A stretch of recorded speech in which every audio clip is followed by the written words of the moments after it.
I had an older sister who, smacked me around a little bit of intimidation, and, the feelings and the loss of self-esteem and just the little world you live in, and how it affects, I'm sure, so many people so many different ways.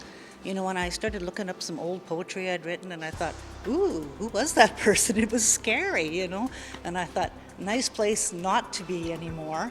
Gladys Kuzmak is just one of many who admits to being bullied, and one of 30 area artists who have submitted works to the Penticton Art Gallery for an exhibit based on this dark subject.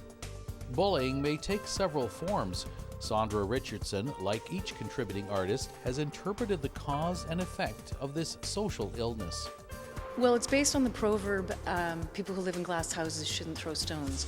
And it was my belief that we are all so similar, and when we are confronted with an issue like bullying, we sort of have three ways we can go. We can be the victim, we can be a silent bystander, or we can actually turn into a bully ourselves by coming up with all these other names and ways that we can counterattack the person who's actually bullying us. So in that regard, we become what we really don't like. I was inspired to make it a very small house, very uncomfortable, so that there is no room literally to throw a stone in it, and because if you did, you're also hurting yourself.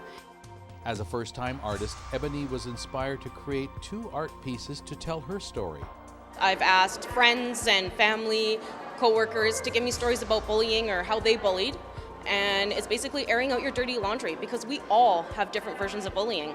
And then as well over here, I call it disconnected, and it's everything from when I was a child all the way to now. All the different things that I've dealt with, and you can see it. Margot Stoltz chose to depict the intimidation she sees in the corporate world.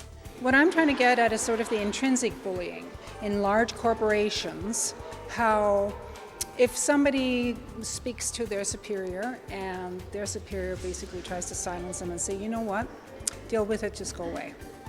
And then you go to the second level and they send you away. And then the third level, and all of a sudden you get a letter of dismissal, maybe, or a reprimand for being a troublemaker or whistleblower.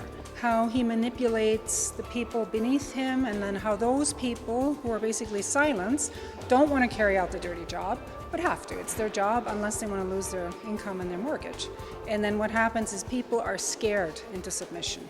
I truly hope that people, when they see this, they're moved to the point that they realize that their actions have effects on people. And it's not just youth and children who deal with this.